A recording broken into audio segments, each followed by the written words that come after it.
à cette célébration. Nous sommes réunis au nom du Père et du Fils et du Saint-Esprit. Amen. Que le Seigneur Jésus, qui nous appelle à marcher à sa suite, soit avec vous. Nous avons part à la résurrection du Seigneur Jésus. Nous sommes les enfants de Pâques par le baptême qui nous a fait renaître à la vie nouvelle, à la vie qui jaillit du Christ ressuscité. Unis à tous les baptisés du monde, accueillons le signe de l'eau. Seigneur Dieu Tout-Puissant, nous te rendons grâce pour cette eau. Tu l'as créée pour féconder la terre et donner à nos corps fraîcheur et pureté. Tu en as fait l'instrument de ta miséricorde. Par elle, tu as libéré ton peuple de la servitude et tu as étanché sa soif dans le désert. Par elle, ô sanctifié, quand Jésus fut baptisé au Jourdain, tu as renouvelé notre nature pécheresse dans le bain de la nouvelle naissance. Que cette eau nous rappelle notre baptême et qu'elle nous fasse participer à la joie des baptisés de Pâques.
Que par la célébration de cette Eucharistie, il nous rende dignes d'être des témoins du Christ ressuscité et de participer un jour au festin de son royaume.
Seigneur.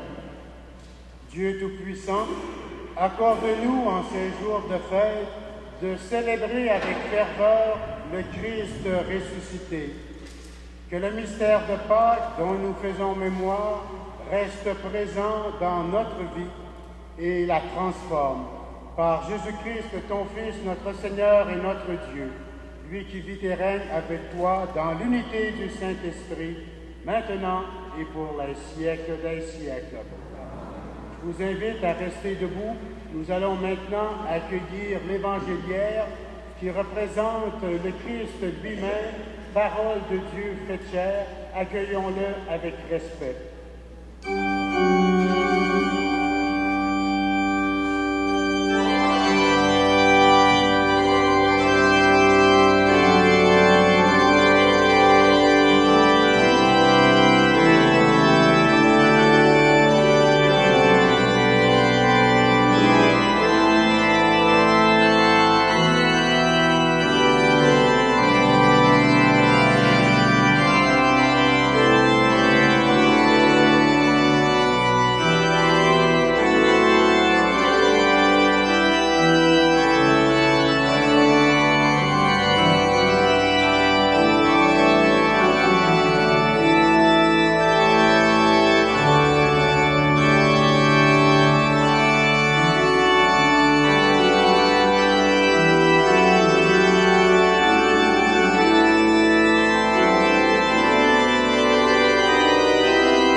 Lecture du livre des Actes des Apôtres. Certains gens venus de Judée voulaient endoctriner les frères de l'église d'Antioche en leur disant « Si vous ne recevez pas la circoncision selon la loi de Moïse, vous ne pouvez pas être sauvés. » Cela provoqua un conflit et des discussions assez graves entre ces gens-là et Paul et Barnabé. Alors, on décida que Paul et Barnabé, avec quelques autres frères, monteraient à Jérusalem auprès des apôtres et des anciens pour discuter de cette question. Finalement, les apôtres et les anciens décidèrent, avec toute l'Église, de choisir parmi eux des hommes qu'ils enverraient à Antioche avec Paul et Barnabé. C'étaient des hommes qui avaient de l'autorité parmi les frères. Jude, appelé aussi Barsabas, et Silas. Voici la lettre qu'ils leur confièrent. Les apôtres et les anciens saluent fraternellement les païens convertis, leurs frères, qui résident à Antioche, en Syrie et en Cilicie. Nous avons appris avec que quelques-uns des nôtres, sans aucun mandat de notre part, sont allés tenir des propos qui ont jeté chez vous le trouble et le désarroi. Nous avons décidé à l'humanité de choisir des hommes que nous enverrions chez vous avec nos frères bien-aimés, Barnabé et Paul, qui ont consacré leur vie à la cause de notre Seigneur Jésus-Christ. Nous vous envoyons donc Jude et Silas, qui vous confirmeront de vive voix ce qui suit. L'Esprit Saint et nous-mêmes avons décidé de ne pas faire peser sur vous d'autres obligations que celles-ci qui s'imposent. vous abstenir de manger des aliments offerts aux idoles, du sang ou de la viande non saignée, et de vous abstenir des unions illégitimes.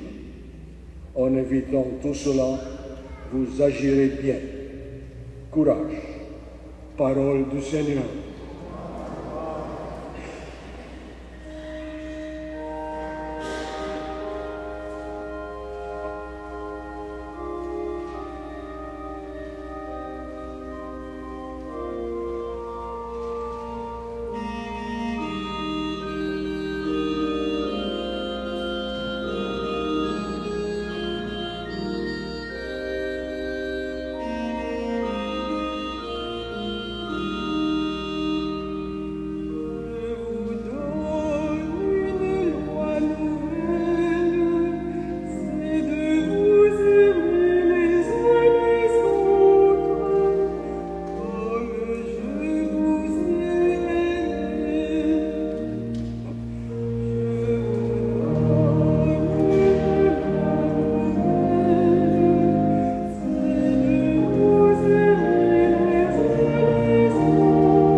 Lecture de l'Apocalypse de Saint Jean.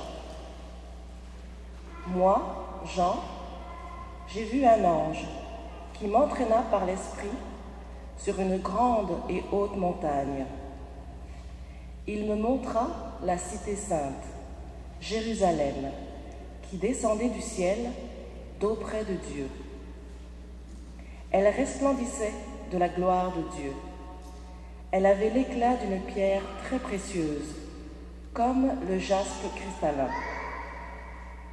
Elle avait une grande et haute muraille, avec 12 portes gardées par 12 anges. Des noms y étaient inscrits, ceux des 12 tribus des fils d'Israël. Il y avait 3 portes à l'Orient, 3 au nord, 3 au midi et 3 à l'Occident.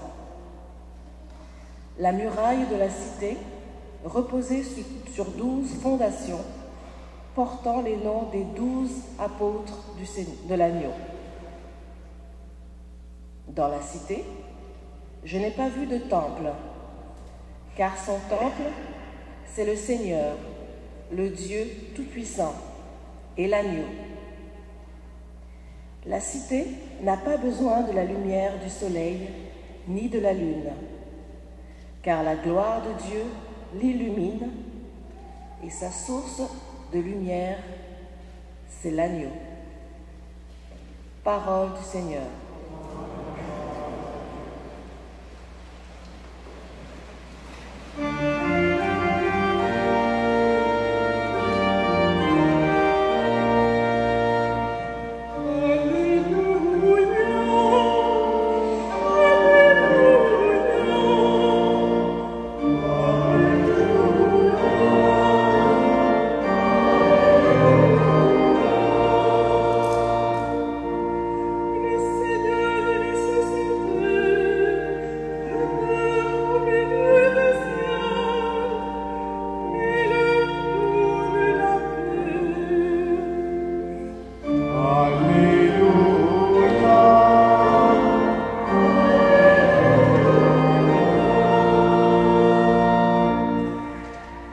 Le Seigneur soit avec vous.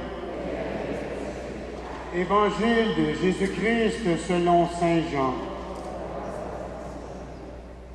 À l'heure où Jésus passait de ce monde à son Père, il disait à ses disciples, « Si quelqu'un m'aime, il restera fidèle à ma parole. Mon Père l'aimera, nous viendrons chez lui, nous irons demeurer auprès de lui. Celui qui ne m'aime pas ne restera pas fidèle à mes paroles. Or, la parole que vous entendez, ce n'est pas de moi, elle est du Père qui m'a envoyé. Je vous dis tout cela pendant que je demeure encore avec vous. Mais le Défenseur, l'Esprit Saint que le Père enverra en mon nom, lui vous enseignera tout. Il vous fera souvenir de tout ce que je vous ai dit. C'est la paix que je vous laisse.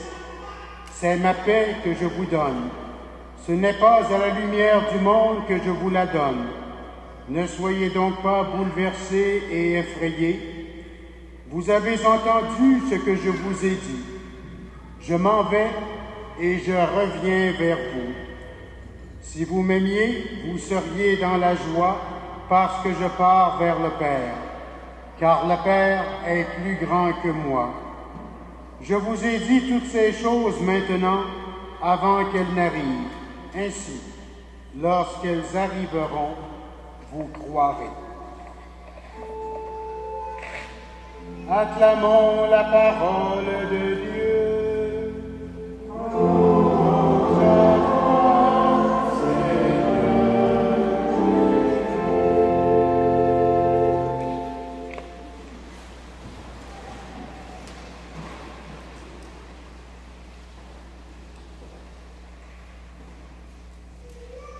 Souvent, lorsqu'on nous présente la vie des premières communautés chrétiennes, on a l'impression que tout était merveilleux, que tout allait bien, et on se surprend à les trouver chanceux, bien plus fortunés que nous, croyants et croyantes qui vivons 2000 ans plus tard.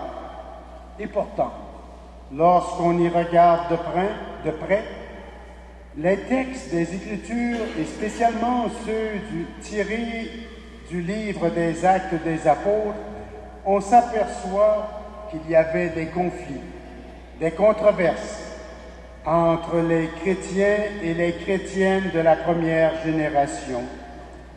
Tout n'était pas aussi facile qu'on puisse le penser, même si certains textes parlent d'une communauté idéalisée, où tout était mis en commun et où l'on vivait la charité parfaite. Il y avait aussi des périodes difficiles, des périodes de crise. C'est le cas dans la page que nous venons de lire dans le livre des Actes des Apôtres. Des gens de Jérusalem viennent jeter le trouble et le désarroi, nous dira le texte, auprès des nouveaux convertis. En effet, au début de la vie de l'Église, il y a des Juifs qui deviennent chrétiens, il y a aussi des Romains, des Grecs et des païens de toutes sortes de pays qui, grâce aux prédications, à la suite de la prédication des premiers apôtres et surtout grâce à l'influence de l'Esprit Saint, des païens qui se convertissent au christianisme. Le problème, c'est que les Juifs ont de la difficulté à comprendre et à accepter que ceux qui ne croyaient pas en Yahvé, le Dieu d'Israël, qu'ils puissent devenir des disciples du Christ, et cela sans d'abord accepter les rituels de la religion juive. Paul et Barnabé insistent pour dire que c'est en étant baptisé que l'on devient fille et fils de Dieu, et non pas en observant la pratique des Juifs. Certains chrétiens d'origine juive disaient, quant à eux, que s'ils n'acceptaient pas la loi juive, comme celle de la circoncision, ils ne pourraient être sauvés. Si on se met dans le contexte de l'époque, on se rend bien compte que ces questions n'en étaient pas de détail, mais qu'elles étaient graves. Il s'agissait de la question fondamentale de savoir si le christianisme était ouvert à tous les hommes et à toutes les femmes de tous les horizons différents, ou bien s'il n'était ouvert qu'aux seuls Juifs. On peut comprendre que les propos de ces Juifs de Jérusalem qui se rendaient à Antioche pouvaient vraiment troubler les premiers chrétiens dans leur foi. On comprend aussi que Paul et Barnabé décident de réagir, de ne pas laisser les choses là où elles en étaient, mais de monter à Jérusalem auprès des apôtres. Et lorsqu'on dit monter à Jérusalem, c'est comme si on dirait actuellement, moi, Christian Lépine, archevêque de Montréal, ça va mal, je monte à Rome auprès du pape pour avoir de l'appui de l'autorité. Jérusalem, c'était la Rome de l'époque. Donc, montent à Jérusalem pour présenter leur point de vue, discuter, tirer la question au clair.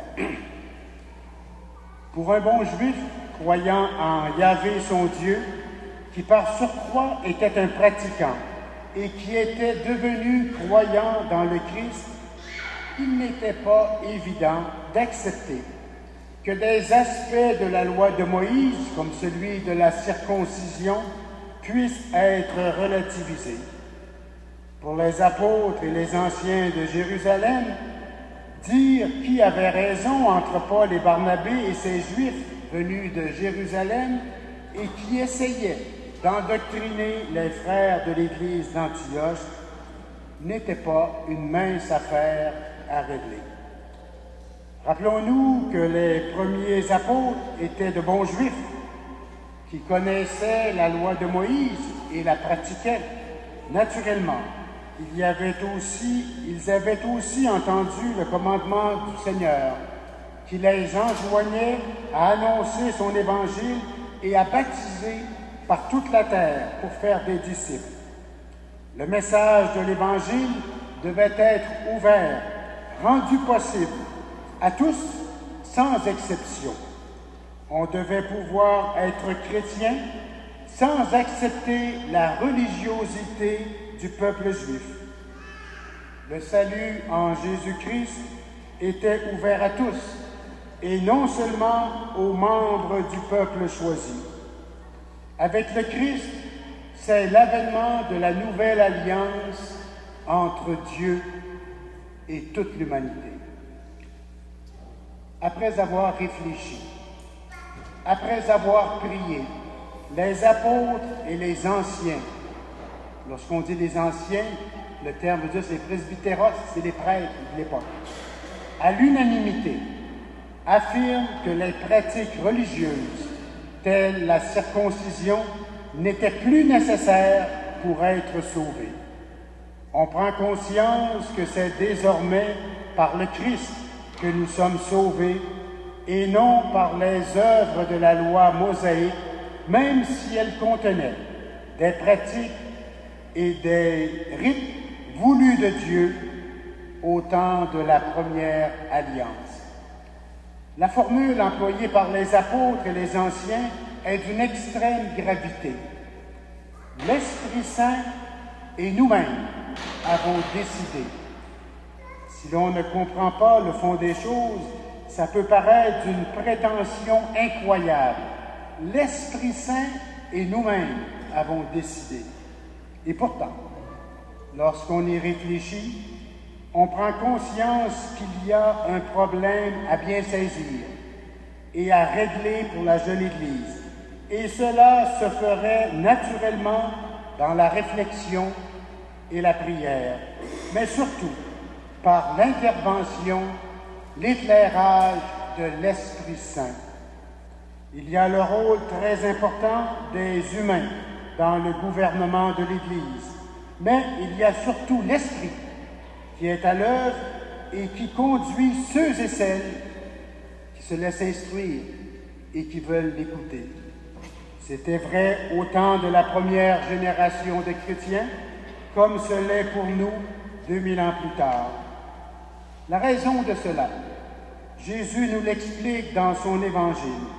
À l'heure où il s'apprête à quitter ses disciples et ses apôtres après sa résurrection, il dit « Je m'en vais et je reviens vers vous. » C'est-à-dire, je retourne vers mon Père car ma mission est d'une certaine façon terminée.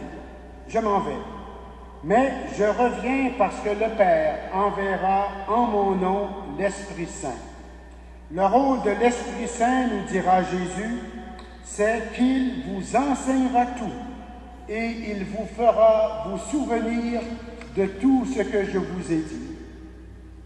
En d'autres termes, cela revient à dire, je pars, oui, c'est bien vrai. C'est ce que nous allons célébrer dimanche prochain, dimanche de l'Ascension. Mais parce que l'Esprit Saint vous sera envoyé comme défenseur et qu'il vous fera vous rappeler ce que je vous ai dit, c'est comme si je revenais et comme si j'étais toujours présent avec vous dans ce que vous vivez. Tout ce que je vous ai enseigné, lui, il vous le rappellera, il vous en fera souvenir. Cette puissance de l'action de l'Esprit dans son Église, que ce soit à l'époque des premiers chrétiens ou à la nôtre, nous rappelle les choses, nous fait souvenir.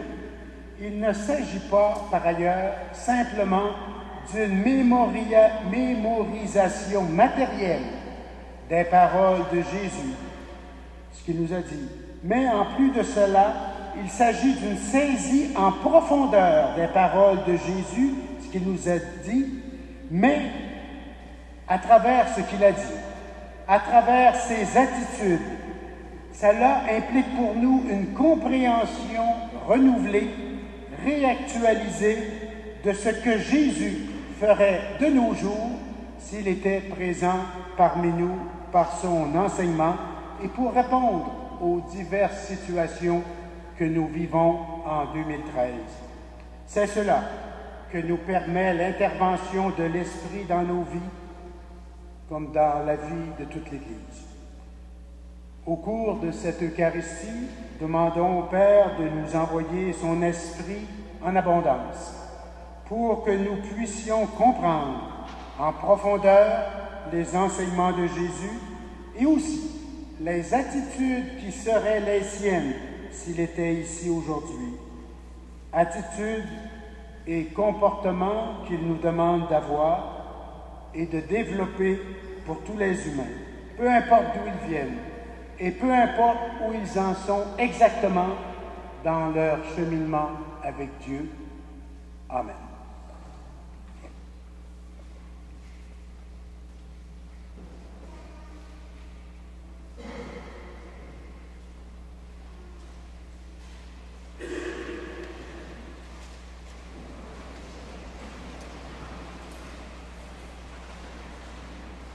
Avec fierté, proclamons notre foi. Je crois en Dieu, le Père Tout-Puissant, Créateur du ciel et de la terre, et en Jésus-Christ, son Fils unique, notre Seigneur, qui a été conçu du Saint-Esprit, est né de la Vierge Marie, a souffert sous Ponce Pilate, a été crucifié, est mort et a été enseveli, est descendu aux enfers, le troisième jour est ressuscité des morts, est monté aux cieux, est assis à la droite de Dieu le Père Tout-Puissant, d'où il viendra juger les vivants et les morts. Je crois en l'Esprit Saint, à la Sainte Église catholique, à la communion des saints, à la rémission des péchés, à la résurrection de la chair, à la vie éternelle. Amen. Le Christ ressuscité veut donner au monde sa paix. Prions pour que tout homme puisse s'ouvrir à ce don merveilleux et que notre terre en soit transformée.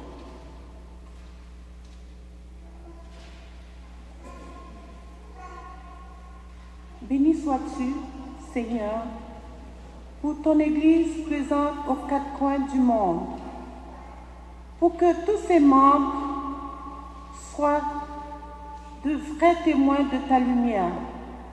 Nous te prions.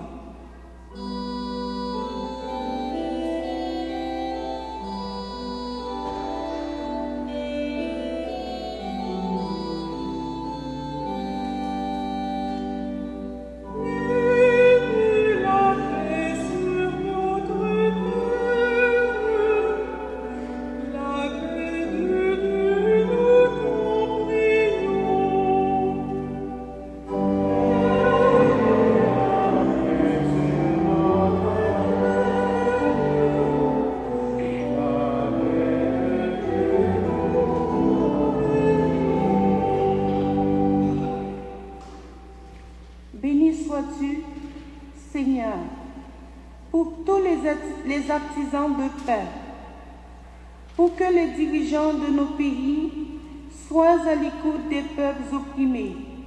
Nous te prions.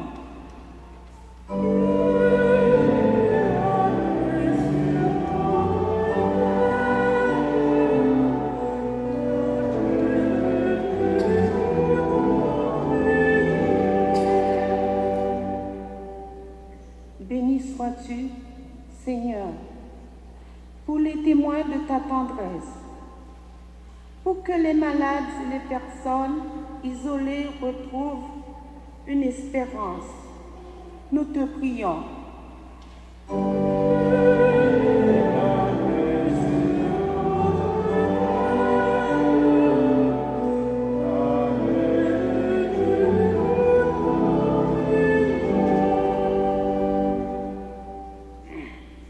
Béni sois-tu, Seigneur, pour nous tous, rassemblés en ton nom, pour que nous sachions transmettre aux jeunes notre joie de croire en toi. Nous te prions.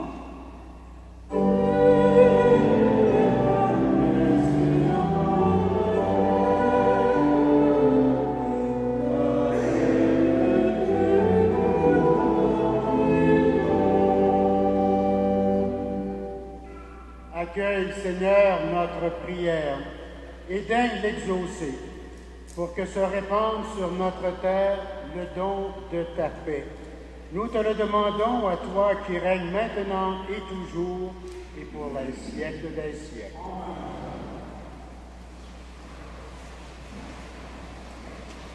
Amen.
Frères et sœurs, prions ensemble au moment d'offrir le sacrifice de toute l'Église. Que nos prières montent vers toi, Seigneur, avec ces offrandes pour le sacrifice. Dans ta bonté, purifie-nous, et nous correspondrons davantage au sacrement de ton amour par Jésus-Christ, ton Fils, notre Seigneur et notre Dieu, lui qui vit et règne avec toi dans l'unité du Saint-Esprit, maintenant et pour les siècles des siècles. Le Seigneur soit avec vous. Élevons notre cœur. Rendons grâce au Seigneur notre Dieu. Vraiment, il est juste et il est bon de te glorifier, Seigneur, en tout temps, mais plus encore en ces jours où le Christ, notre Pâque, a été immolé. Quand il livre son corps sur la croix, tous les sacrifices de l'ancienne alliance parviennent à leur achèvement. Et quand il s'offre pour notre salut, il est à lui seul l'autel, le prêtre et la victime. C'est pourquoi le peuple des baptisés, rayonnant de la joie pascale, exulte par toute la terre, tandis que les anges dans le ciel chantent sans fin l'hymne de ta gloire.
Toi qui es la source de toute sainteté, Seigneur, nous te prions. Sanctifie ces offrandes en répandant sur elles ton esprit, qu'elles deviennent pour nous le corps et le sang de Jésus le Christ, notre Seigneur.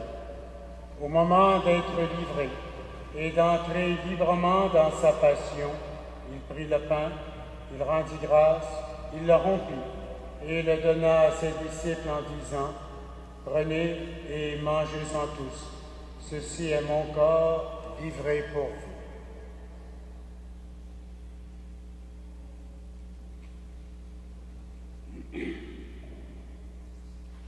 De même, à la fin du repas, il prit la coupe.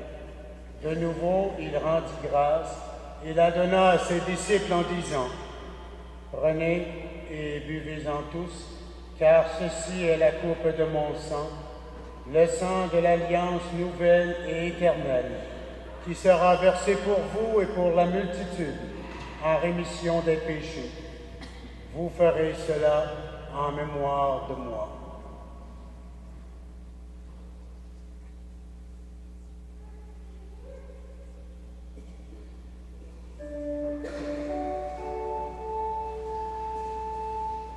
Quand nous mangeons ce pain et buvons cette coupe, nous célébrons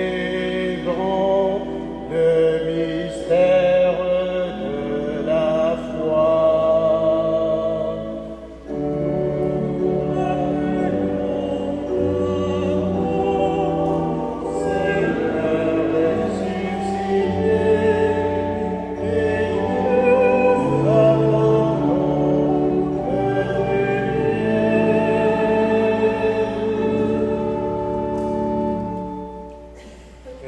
aussi mémoire de la mort et de la résurrection de ton Fils, nous t'offrons, Seigneur, le pain de la vie et la coupe du salut. Et nous te rendons grâce, car tu nous as choisis pour servir en ta présence.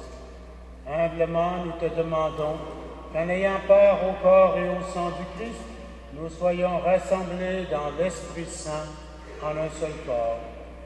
Souviens-toi, Seigneur, de ton Église répandue à travers le monde. Fais-la grandir dans ta charité avec le pape François, Christian, notre évêque, et tous ceux et celles qui ont la charge de ton peuple. Souviens-toi aussi de nos frères et de nos sœurs qui se sont endormis dans l'espérance de la résurrection. Nous prions en particulier ce matin pour M. Manuel Soares Pereira. Nous prions également pour tous ceux et celles qui ont quitté cette vie. Reçois-les dans ta lumière auprès de toi. Sur nous tous, enfin, nous implorons ta bonté. Permets qu'avec la Vierge Marie, l'Immaculée Conception, avec les apôtres et les saints de tous les temps qui ont vécu dans ton amitié, nous ayons part à la vie éternelle et que nous chantions ta louange par Jésus-Christ, ton Fils bien-aimé. Par lui, avec lui et en lui, à toi, Dieu le Père Tout-Puissant, dans l'unité du Saint-Esprit, tout honneur et toute gloire pour les siècles des siècles.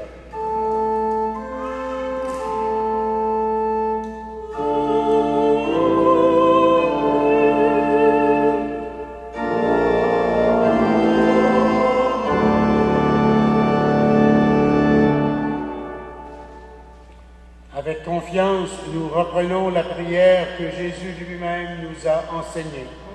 Notre Père, qui es aux cieux, que ton nom soit sanctifié, que ton règne vienne, que ta volonté soit faite sur la terre comme au ciel. Donne-nous aujourd'hui notre pain de ce jour. Pardonne-nous nos offenses comme nous pardonnons aussi à ceux qui nous ont offensés.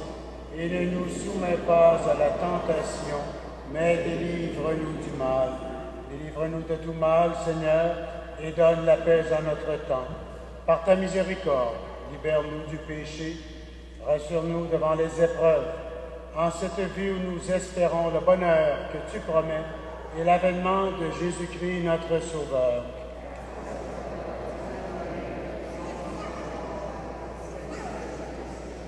Seigneur Jésus-Christ, tu as dit à tes apôtres, je vous laisse la paix, je vous donne ma paix. Ne regarde pas nos péchés, mais la foi de ton Église. Pour que ta volonté s'accomplisse, donne-lui toujours cette paix et conduis-la vers l'unité parfaite, toi qui vis et règnes pour les siècles des siècles. Que la paix du Seigneur soit toujours avec vous.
Heureuses les invités au repas du Seigneur. Voici l'agneau de Dieu, celui qui enlève le péché du monde. Seigneur, je ne suis pas digne de te recevoir, mais dis seulement une parole et je serai guéri. Que le corps et le sang du Christ nous gardent pour la vie éternelle.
Dans le feuillet paroissial, vous voyez les résultats financiers de l'exercice terminé pour l'année 2012 et un comparatif avec l'année 2011. Et remarquez que financièrement, nous avons fait de très beaux progrès et cela, c'est grâce à vous, grâce à votre générosité. Alors, vous pouvez apporter le feuillet avec vous et examiner ça parfaitement. À la fin de la messe, nous aurons ce qu'on appelle l'accueil pour les charités papales. Et c'est ce qui permet au pape, quand il arrive un cataclysme, par exemple comme le tremblement de terre en Haïti ou encore le tsunami, en notre nom à nous, au nom de tous les chrétiens, qui peut faire un nom. Voici la communauté chrétienne de par le monde entier aide pour cette catastrophe qui vient d'arriver. Et naturellement, l'accueil d'aujourd'hui, on l'a fait chaque année, c'est pour cette chose-là qu'on appelle les charités papales. Prions le Seigneur. Dieu Tout-Puissant, dans la résurrection du Christ, tu nous recrées pour la vie éternelle. Multiplie en nous les fruits du sacrement pascal. Fais-nous prendre des forces neuves à cette nourriture qui apporte le salut. Par Jésus-Christ, ton Fils, notre Seigneur et notre Dieu, lui qui vit et règne avec toi, dans l'unité du Saint-Esprit, maintenant et pour les siècles des siècles. Le Seigneur soit avec vous. Que Dieu Tout-Puissant vous bénisse, lui qui est Père, Fils et Esprit Saint. Bon dimanche, allez dans la paix du Christ.